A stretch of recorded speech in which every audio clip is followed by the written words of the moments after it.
Yo, what's going on, everybody?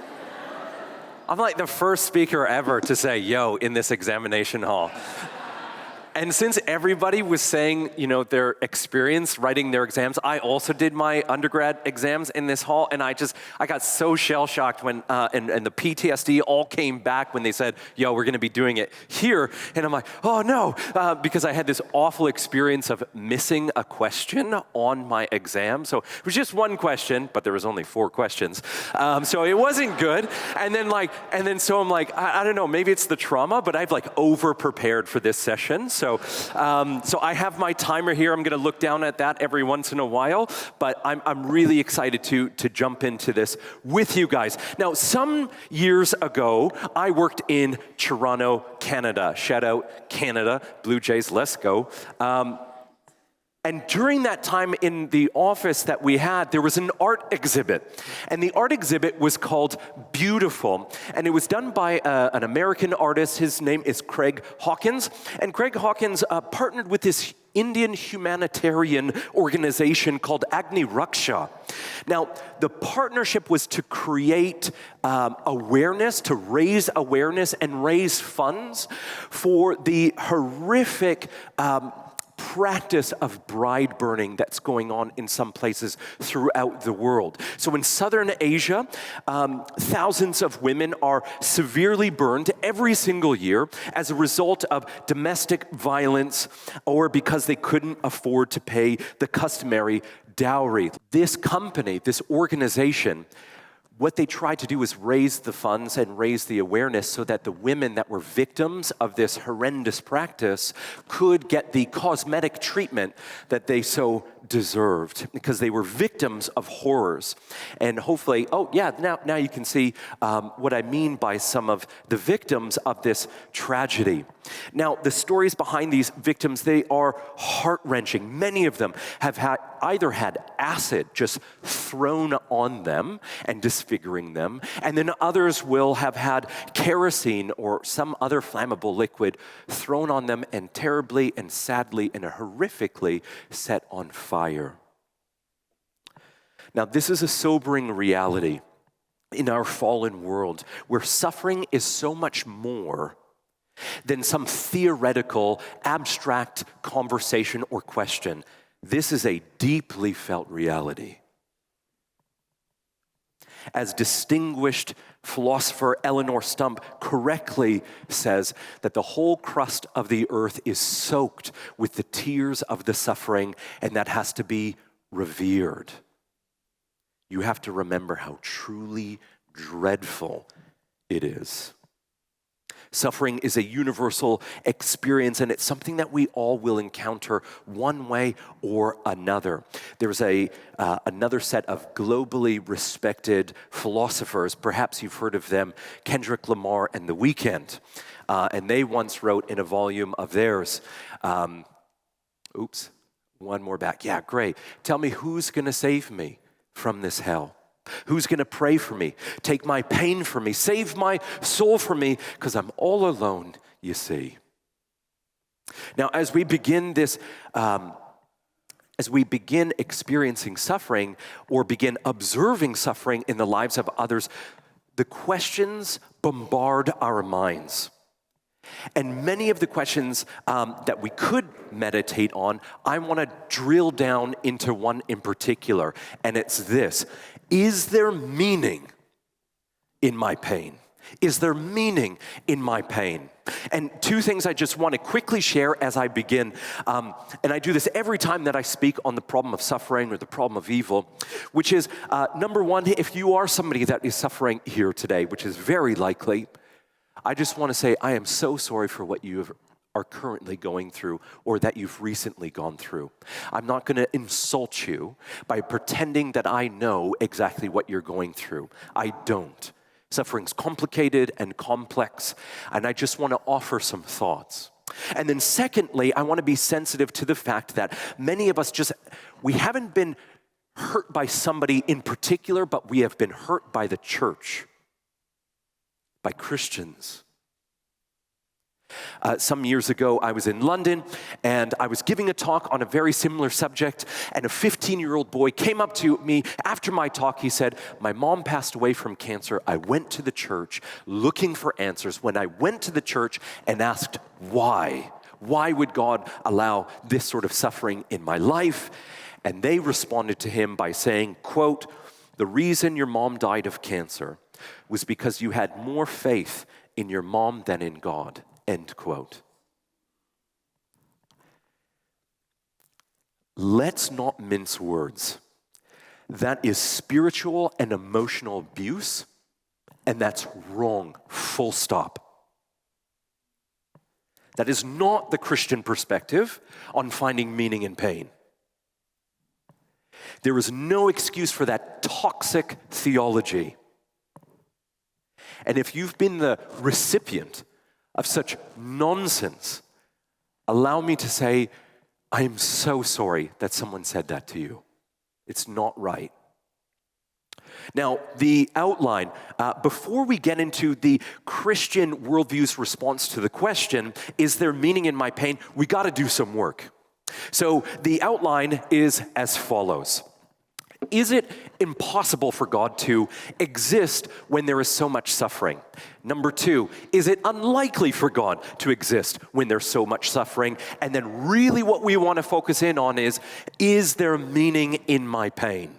Is there meaning in my pain? And let's just start with number one. Is it impossible for God to exist when there is so much suffering in the world? Now, it certainly seems like it is the case that the answer to this question is yes, it is impossible for God to exist in that sort of way. I mean, just think about it. The war in Israel and between Israel and Hamas, the war in Ukraine, the human trafficking that we see in our world, racial injustice like with George Floyd, slavery, poverty, all sorts of abuses, especially towards women and girls, and all sorts of historical atrocities like the Holocaust in World War II. Now, the reason why I'm starting the lecture this way is because if God does not exist, then there are serious ramifications for the answer to this lecture's question. Suffering has this way of assaulting meaning. Death is just one example of this. I mean, think about it this sort of way. Suppose you have an experience, and you experience this sort of meaning while you're having this cherished relationship. You're getting a lot of meaning from this sort of source, a lot of meaning in life. But what happens when that person dies? That you're getting all of that. How does that affect your meaning exactly? Sure, in a sense, you can have some residual meaning as you reflect with a grateful heart on the relationship that you and the time that you had together, for sure. But in another sense, it assaults our meaning because the source of meaning ceases to be. And if God does not exist, then that cherished relationship, that source of meaning is gone permanently. That's what naturalism would say. It would have to say. Now, further, is there meaning in pain itself in that sort of scenario? Maybe, as you reflect, again, with a grateful heart. But again, the sources of meaning is lost permanently, and that can be devastating. For some people, often is the case that the loss of a cherished relationship like that, even if they reflect with a grateful heart on the time that they had together with that loved one, is just simply too overwhelming for the person to bear.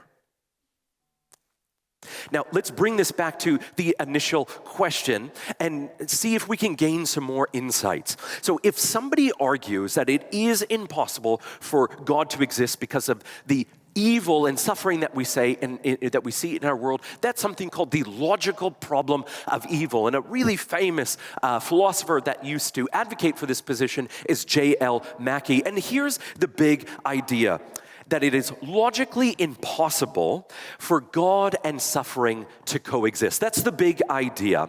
And the argument looks like this on the screen.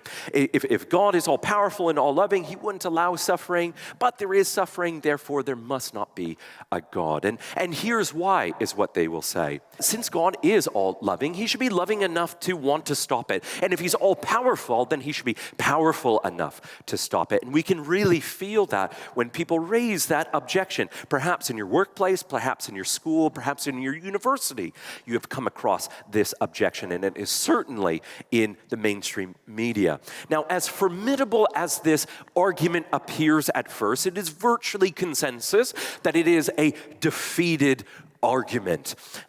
I was once saying this to a bunch of youth. I do a lot of youth apologetics with Reboot, which I'm super excited to share with you guys later, I'm sure. And I once said, instead of saying that the argument was defeated, I tried to utilize some slang, some Gen Z slang and some Gen Alpha slang. And I don't know if you've ever seen an airplane slowly burn and crash, but that's what it was. I was like, oh, this problem got caught lacking, is what it was called. And they didn't laugh at all, you guys. And and then I was thinking, why did God allow that suffering? But it's a defeated argument, and there's all sorts of reasons. I'll give you one very, very quickly. Basically, what philosophers have identified in this problem, as formidable as it looks, is that it comes with a lot of assumptions. It just assumes that an all-powerful God can create any sort of world he wants. That's true in some senses, but not true in other senses. So, if God just wants a world where there's all sorts of creatures that only obey him, only do good things, then you're going to have a world that's probably not free. It's probably a world of robots. If you do want a world that's full of creatures that can love, have that sort of capacity, then you need a world with free creatures, with free will. But with free will comes the possibility of suffering and evil and injustice, that sort of thing. And once you make that sort of move, then the problem doesn't seem to be as sound as people once thought it was. And you could think about this with people like Alvin Plantinga, for example, if you want to go a little bit deeper. Now, I'm not trying to say, with that sort of philosophy apologetics move, I'm not trying to say that that's the reason why you're going through your pain, because of free will or something like that. What I'm just trying to show is that the Bible, theologians, philosophers have come up with a number of responses to that sort of problem. But next, we have to think about the next problem, and it's this. Is it unlikely for God to exist when there is so much suffering in our world? And now, this is very interesting if you've never taken a philosophy class or theology class or anything like that. There's a certain type of suffering that this objection has in mind when we're trying to think about our finding meaning in pain. And the type of suffering that they have in mind is called gratuitous suffering. Gratuitous suffering. And it's a suffering that is devoid, it seems, devoid of any sort of greater purpose or meaning. Thinkers like William Rowe, if you want to go down that bunny trail, would be a great place to start. And really what he points out is the volume of this type of evil in our world and the nature of it. It's pointless, it's meaningless, that sort of thing. And that's oftentimes what we can be seeing today. It's hard to sort of see how meaning could come out of certain instances of particular types of suffering. Think about the women that I mentioned at the beginning. It's hard to see the sort of meaning that would come out of that. If you're trying to say things like, oh, well, suffering, that can improve your character, well, could you map that onto them? That would be horrifying to try to say something like that. Like that God was just trying to make them more, cultivate a more virtuous character or something like that in them. And that's why he allowed that sort of thing to happen. That's unlikely. So here we must be really careful.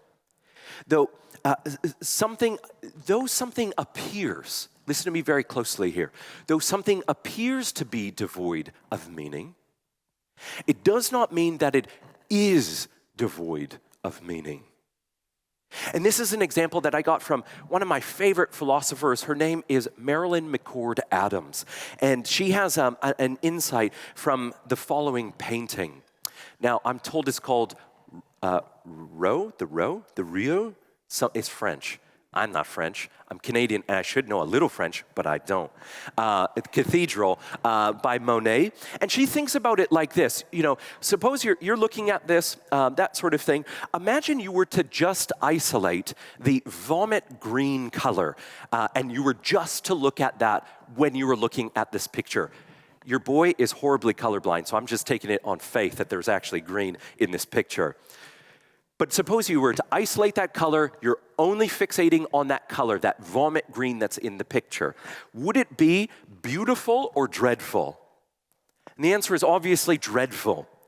But the painting, if viewed as a whole, this seemingly dreadful color proves to be indispensable to the painting's overall beauty and meaning. Similarly, from our finite, limited human perspective, some suffering appears to be totally and completely devoid of meaning. But from God's vantage point, who can see the whole masterpiece, the color makes sense. It's an indispensable feature of the masterpiece. Concluding that some pain, X, does not have meaning because it isn't entirely obvious is just too hasty a conclusion. It would be similar to say, I love The Lord of the Rings. Raise your hand if you've watched The Lord of the Rings or read the books. Let's go, somebody. You can't be in Oxford and not read that. And suppose you've never read it, okay? So let's all imagine we're that person. And you've never read it before, you're staying up late one night and you can't really sleep. And so you go on your favorite streaming platform, maybe it's Netflix, maybe it's Prime, whatever. And you're going on and you're tired, it's late at night, it's 4 a.m, that one of those kind of evening, you just want to throw something on to hopefully lull you to sleep. And you see Lord of the Rings, that's vaguely sort of, but I have no idea which movie cover is like the first one. So you just pick one that like kind of looks rad to you. And so you pick that one, but it happens to be the second one. But your wife was really, she was up the night before and she was watching the second one. So when you press play on your streaming thing, you kind of get in the middle of a particular scene, okay? Imagine that. And so and the scene that you actually land on is where Frodo is saying to Samwise Gamgee, his best friend, right? He's telling him to leave, to get lost, that sort of thing. I'm going to go with Gollum and I'm going to do this sort of thing. And you stop and you turn it off. You're like, this guy's a jerk. How could he do that to Sam? Sam's so awesome, that sort of thing. And you're really just blown away. And maybe you're so moved, you stop because you're like, I'm not going to watch Frodo. What a jerk that guy is. That sort of thing. Thank you for indulging my thought experiment with me, you guys. This is what we do in philosophy. If you were to turn it off too quickly like that, too hastily like that, it would simply be unfair to J.R.R. Tolkien. Because there is a meaning to that particular scene, or if it was a scene where maybe they're suffering from some battle, they're wounded, maybe they feel like, maybe it seems like they're giving up all hope. There is a meaning in those scenes, a significant one. Their pain contributes significantly towards that meaning. And I think something similar is happening in our world. If we observe X pain occurring out there in our world or in someone else's life, and we stop the movie and make conclusions too hastily, in our haste, we're going to miss the plot written by one who is indeed trustworthy. A skilled artist who can take a dreadful color to create a masterpiece. A skilled author who can use the pain incurred on a journey as part of a grander plot. An all-powerful, all-loving God who can masterfully transform even the most horrendous evil into something meaningful. That doesn't mean that suffering and stuff is good, not that at all. But it does mean that God is able to bring a greater good, a higher meaning out of it in ways that sometimes our finite minds simply cannot comprehend. Now, my final point is this: is there meaning in my pain? You remember I was referring to that art exhibit, Beautiful. There was one day, there was a gentleman that came into our office that wanted to cast his gaze on all of the different paintings that we had in the office on exhibit. Here's just 3 of them. Absolutely stunning pieces of work. Absolutely stunning, of these heroes, these survivors. And the gentleman comes in. He is not a Christian, and I get to show him around. His name is Naweed. And Naweed and I are walking around, and after showing him a number of different pieces, we went to the corner, and it was my favorite piece. And my favorite piece wasn't actually one of these paintings. It was a photograph of all of these women together that posed for these portraits, and they were all together, and they're laughing. And that's my favorite piece. And Naweed asked me a profound question that stuck with me. And he says this, do these women, do they live in community together, Alonzo? And I was really struck by this question. I didn't know the answer, so I told him, I don't know the answer, but I'm curious, why are you asking? And he says this, and I quote, because it moved me so profoundly. He said this, quote, I suspect they do because it is only those with scars that can possibly understand the scars of others. I said to him, Naweed, we come from completely different worldviews.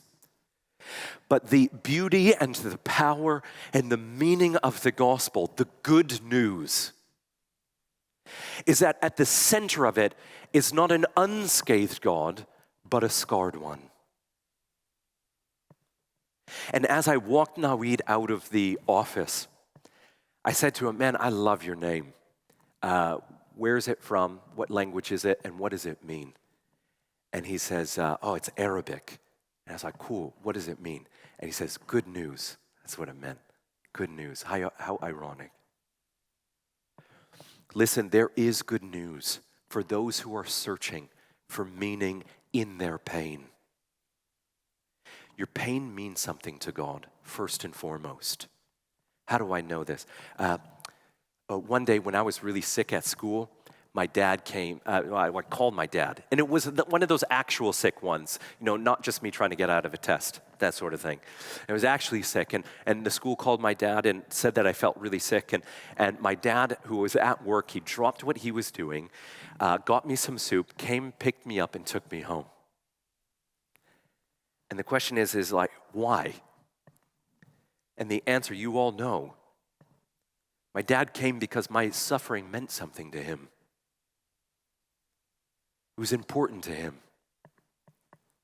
It meant so much to me that he dropped everything, dropped his work, and came. Because he loves me.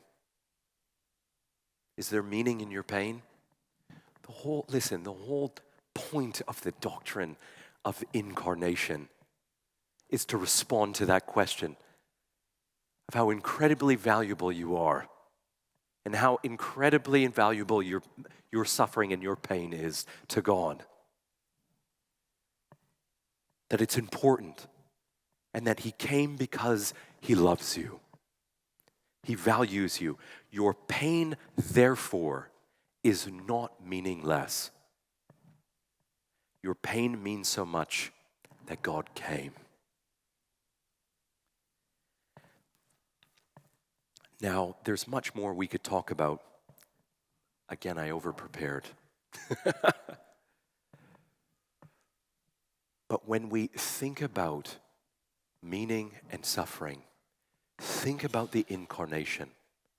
That in the same way that my dad left his work to come for me because he loves me and values me and it means something to him, so too God has left heaven, came to us, condescended, the theologian says, and laid out his life for you, paying the ultimate price. Now you might, with one final thought, think, is there hope in my pain?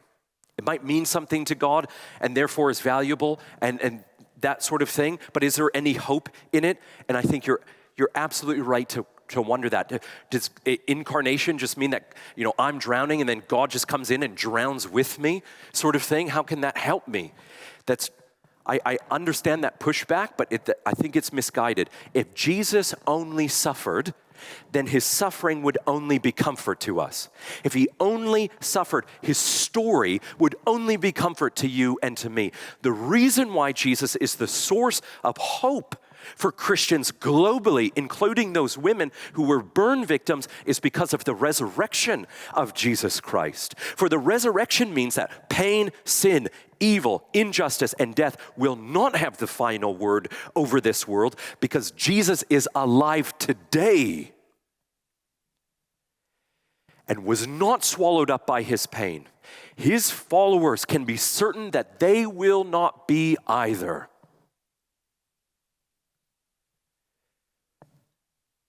In the end, for those who trust in Jesus Christ and his resurrection, Jesus promises to every pain-filled heart that he will right every wrong and that our finite pain will be swamped with infinite meaning and joy. Thank you so much, everyone.